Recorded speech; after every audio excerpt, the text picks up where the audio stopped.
chuqurda 30 ga 30 bo'laveradi. 2025-yil 28-dekabr sanasiga kichkina 12 sotiklik maydonga Charmen nokilaridan boqib beryapmiz. Boqib beryapmiz. Ancha oldin zakaz qilishgan ko'chat qanday ekiladi degan videoga qisqacha qilib video ko'rsatmoqchimiz. Ko'chat chuqur kovlanadi, ko'chat qo'yiladi.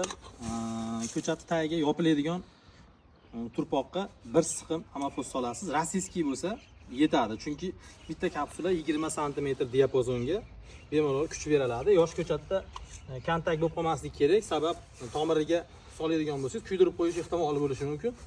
Shu sababli sal-sal aralashtirilgan holatda. Kichkina maydonlarga ham ekilayotganda u maydon qancha bo'lishidan qat'iy nazar to'g'ri chiqishi uchun ip tortib tekisroq ekishni maslahat beramiz. Sabab tekisroq ekilsa daraxt katta bo'lganda yo katta bo'lish jarayon vaqtida chiroyli ko'rinadi. Shu sababdan ko'pchilik aytadi, buni bosmaymi yo bosmaymi aka? Bunaqa internetda bosish haqida agar ekilayotgan vaqt muzlama chilladan oldin bo'ladigan bo'lsa, bemalol bosib ekishlaring mumkin. Chunki yomg'ir, qorlar yoqqandan keyin sal uzoqroq oling, sal to'g'ri hammasi ko'rinadi.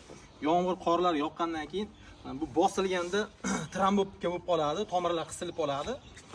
Yomg'ir, qorlar, muzlamalardan keyin yana yer bo'shab ketadi. Agar bahor oyida, fevral, mart oylarida ekiladigan bo'lsa, bosib ekishni maslahat bermaymiz, chunki tajribadan o'tgan. Agar bosilayotgan turpoq nam holatda bo'lsa, zichlanish bo'ladi. Keyin tomirlar rivojlanishni boshlagandan keyin siqilib qolishini hisobiga u rivojlanib ketolmaydi, loy bo'lib qoladi. Tomirlar rivojlanishi qiyin bo'ladi. Shu sababli agar kuz oyida ekadigan bo'lsangiz, bemalol bosishingiz mumkin, chunki yomg'ir, qor, minus havolar buni yerda bo'shatib yuboradi. Fevral oyida yer bo'shab ketadi. Fevral oyida ezadigan bo'lsangiz, agar yerda namlik baland bo'ladigan bo'lsa, tomirni siqib qo'yadi, tomir rivojlanishi qiyin bo'ladi.